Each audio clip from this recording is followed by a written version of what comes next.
बिस्मिल्लाहिर्रहमानिर्रहीम। अस्सलामुअलैकुम students, welcome back to easy chemistry channel. जी तो स्टूडेंट्स, आज हम 10th की केमिस्ट्री जिसका चैप्टर नंबर 1 हमारा कंप्लीट हो चुका है। हमने इसकी एक्सरसाइज सॉल्यूशन स्टार्ट की है, जिसमें से आज हम करेंगे जी इसके MCQs, मल्टीपल चॉइस क्वेश्चंस की बात की जाएगी। ठीक है, ये हमारे पास इम्पोर्टेंट है, ये पेपर में इनमें से लाजमी आते हैं। ठीक है, तो आपने वीडियो को फुल वॉच करना है। वीडियो पसंद आए इसे लाइक और चैनल को सब्सक्राइब करना मत भूलिएगा।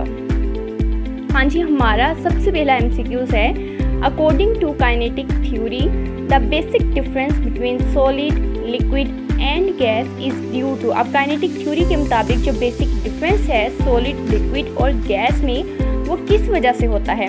ए है the difference in the movement of particles, B है chemical properties of particles, C है जी साइज ऑफ पार्टिकल्स और डी है shape of particles.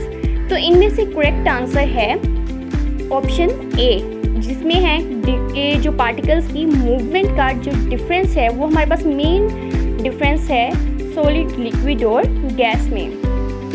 So next हम चलते हैं जी अपने सेकंड MCQs की तरफ। Upon heating the rate of evaporation, heat करने पे इवेपोरेशन का रेट क्या होता है, डिक्रीज होता है, इंक्रीज होता है, सेम रहता है या पहले डिक्रीज होता है उसके बाद जो है वो इंक्रीज होना शुरू हो जाता है। तो इसमें हमारे पास करेक्ट आंसर है जी ऑप्शन बी, कि जैसे ही आप हीट करते हैं तो रेट ऑफ इवेपोरेशन इंक्रीज हो जाता है।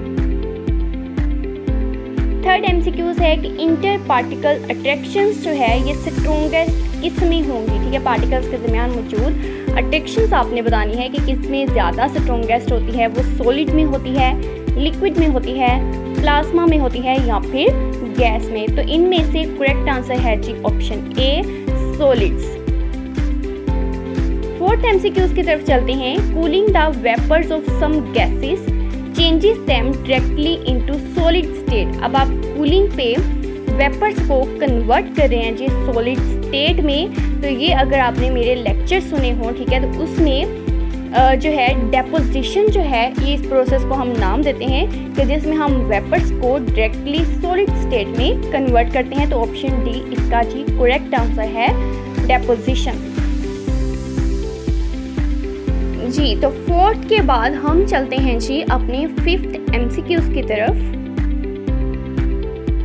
तो फिफ्थ MCQs की स्टेटमेंट है कि physical state in which the particles possess the maximum energy. कौन सी ऐसी फिजिकल स्टेट है जिसमें पार्टिकल्स में मैक्सिमम एनर्जी मौजूद होती है, सॉलिड, लिक्विड, गैसियस या वेपर। तो इनमें से जो ऑप्शन सी है वो है जी हमारा करेक्ट आंसर।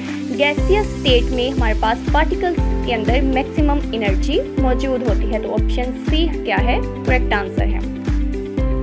फिफ्थ के बाद हम बात करते हैं जी अपने 6 MCQs की। How does the process of evaporation depends on the force of attraction present among the molecules of a liquid. के जो इवेपोरेशन का प्रोसेस है वो फोर्स ऑफ अट्रैक्शन पे कैसे डिपेंड करता है। It decreases with the increasing strength of attraction. अगर स्ट्रेंथ ऑफ अट्रैक्शन इंक्रीज होगी तो इवेपोरेशन डिक्रीज होती है, या फिर इवेपोरेशन इंक्रीज होती है।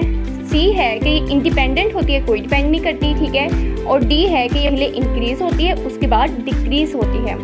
तो इसमें से करेक्ट आंसर है जी ऑप्शन ए, कि हमारे पास इवेपोरेशन डिक्रीज होती है अगर स्ट्रेंथ जो है अट्रैक्शन की वो इंक्रीज हो जाए।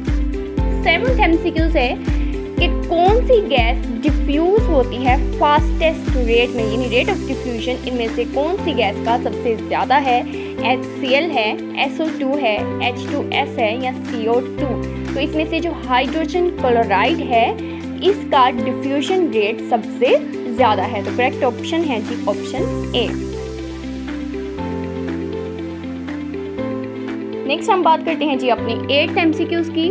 फेज चेंजेस ए और बी में हैं कि पहले गैस है, उसके बाद ये लिक्विड, लिक्विड के बाद ये सॉलिड में कन्वर्ट हो रहा है। अगर इसको आप ध्यान से देखें तो गैस से पहले लिक्विड में चेंज होना वो कहलाता है कंडेंसेशन, लिक्विड के बाद आगे सॉलिड में कन्वर्ट होना कहलाता है जी फ्रीजिंग। तो करेक्ट ऑप्शन हो गया हमारा सी, ठीक है, जिसमें कंडेंसेशन पहले प्रोसेस में, उसके बाद फ्रीजिंग। हमारा लास्ट एमसीक्यूज है जी। एक स्टूडेंट नोटिस करता है कि फ्रोस्ट फॉलिंग जो है ग्राउंड पे 6:30 AM और डिसअपीयरिंग है 8:30 पे। तो कौन सा फेज चेंजेस रिस्पॉन्सिबल है फ्रोस्ट को वाटर वेपर्स में कन्वर्ट करने में? तो आपने इस स्टेटमेंट से कंफ्यूज नहीं होना। आपने सिर्फ एक बात जहन में रखनी है कि फ्रोस्ट चेंज हो रहा है वाटर वेपर्स में। तो इसमें फ्रोस्ट जो है वो हमारे पास सॉलिड है, सॉलिड डायरेक्ट वाटर वेपर्स में कन्वर्ट हो, तो इसको हम नाम देते हैं जी सब्लिमेशन का।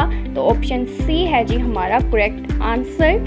तो स्टूडेंट, आज का लेक्चर यहाँ पर मुकम्मल होता है। वीडियो पसंद आए इसे लाइक लाजमी कीजिएगा। इंशाल्लाह नेक्स्ट हम हाजिर होंगे अपने नेक्स्ट लेक्चर के साथ। तब तक हमें इजाज़त दीजिए। अल्लाह हाफिज़।